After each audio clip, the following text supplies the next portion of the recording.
పూర్తిగా ఆత్మస్థుతి పరనిందలాగా governor speech జరిగిందని చెప్పి మేమందరం కూడా మాట్లాడడం జరిగింది. ఈ సందర్భంగా ఎవరెవరి వాదనలు వాళ్ళు వినిపించుకుంటామన్న పరిస్థితుల్లో ప్రభుత్వం ఎదురుదాడి దిగడం జరిగింది. మేము డైరెక్ట్గా అడుగుతా ఉన్నాం, అంబటి రాంబాబు గారి విషయంలో ఎవరైతే మహిళ రెచ్చగొట్టే మాటలు పచ్చి బూతులతో రాంబాబు గారిని తిట్టిందో దానికి ఆయన రియాక్ట్ అవ్వడం జరిగింది అనేది అందరూ తెలిసిన విషయమే. మేము సూటిగా అడుగుతా ఉన్న హోంమంత్రి గారిని, ప్రభుత్వాన్ని, ఎవరైతే మిమ్మల్ని అసభ్యకరంగా మాట్లాడారని మీరు భావించారో కంప్లైంట్ ఇచ్చిన తర్వాత మీకు చట్టం ఉంది, న్యాయం ఉంది, ఇలా పోలీస్ డిపార్ట్మెంట్ మీ చేతిలో ఉంది, మొత్తం వ్యవస్థలను మీ చేతిలో పెట్టుకొని వాళ్ళని అరెస్ట్ చేసి ఇమీడియట్గా లోపలేస్తే ఎవరు కూడా దాన్ని హర్షిస్తారు తప్ప వాళ్ళ ఇళ్ళ మీద మేము దాడులు చేస్తాం, మేము వాళ్ళని చంపేస్తాం, వాళ్ళ ఇళ్లలో ఉన్న వాళ్ళందరూ భయభ్రాంతులు చేస్తాం, ఆస్తులు నష్టం చేస్తామని చెప్పి చట్టాన్ని మీ చేతిలో తీసుకోవటం అనేది మీరు దేని కింద భావిస్తామని చెప్పి అడుగుతా ఉన్నా. మరియు ఏదైతే నెల్లూరులో ప్రసన్న కుమార్ రెడ్డి గారి ఇంటి మీద దాడులు జరిగిందాన్ని కూడా ప్రస్తావించారు. ఈరోజు సందర్భం కాకపోయినా కూడా ప్రభుత్వం దాన్ని తీసుకొస్తూ ఉంది. మేము దాన్ని కూడా అడుగుతా ఉన్నాం, ప్రసన్న కుమార్ని ఫస్ట్ అన్నింది ఎవరు, ఆయన రెచ్చగొట్టింది ఎవరు, తర్వాత ఆయన మాట్లాడిన తర్వాత అదే పద్ధతిలో చట్టం మీ చేతిలో ఉంది, నెల్లూరు ఎస్పీ మీ దగ్గర ఉన్నాడు, కలెక్టర్ మీ దగ్గర ఉన్నాడు, మొత్తం పోలీస్ వ్యవస్థ మీ చేతిలో ఉంది.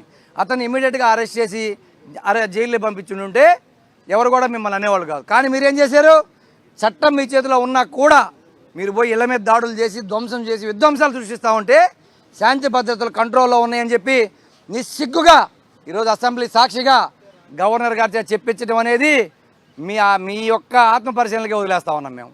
ఎందుకంటే మీరు ఒక పక్క చట్టాన్ని చేతులు తీసుకొని పోలీస్ వ్యవస్థని, హోం వ్యవస్థని నిర్వీర్యం చేసి మళ్ళీ అగైన్ మీరే గవర్నర్ గారి చేత మేము శాంతి భద్రతలను కాపాడుతున్నాం, చట్టాలను కాపాడుతున్నామని మాట్లాడుతున్నారు.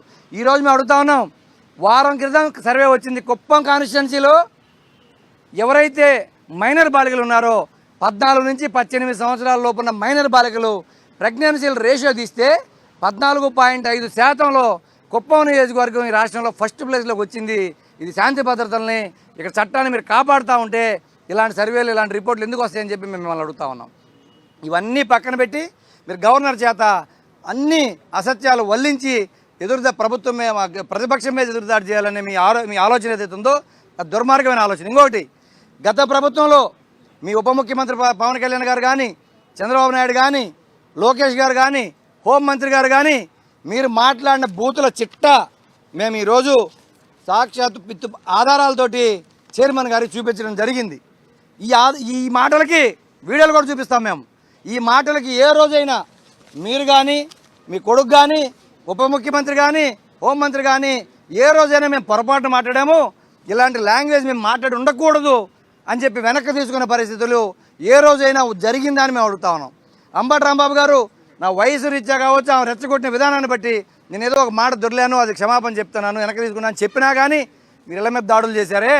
ఈరోజు మీరు మాట్లాడినవి చూస్తే ఇవన్నీ కానీ కంప్లైంట్ రిజిస్టర్ చేస్తే ఒక్కొక్కరి మీద దాదాపు 25-30 కేసులు రిజిస్టర్ అయ్యే పరిస్థితి ఉంది. ఈరోజు అన్నిటికీ వీడియో ఆధారాలు ఉన్నాయి, ప్రతి మీడియా ఛానల్ దగ్గర వీడియో ఆధారాలు ఉన్నాయి. ఈరోజు మేము అసెంబ్లీలో కూడా రేపు కౌన్సిల్లో ప్రతి వీడియో మొత్తం రికార్డ్ చేసి పెన్ డ్రైవ్లో పెట్టి రేపు చైర్మన్ గారికి ఇచ్చి కేసులు రిజిస్టర్ చేయమని చెప్పి మూవ్ చేసే అవకాశం కూడా ఉంది. మేము దాని మీద కూడా ఆలోచన చేస్తాం. ఎందుకంటే మీరు ప్రతి దాన్ని మీరు తప్పులు చేసి మా మీద నెట్టడం అనేది భావ్యం కాదని చెప్పి మేము ఈరోజు కౌన్సిల్లో అడ్డం జరిగింది.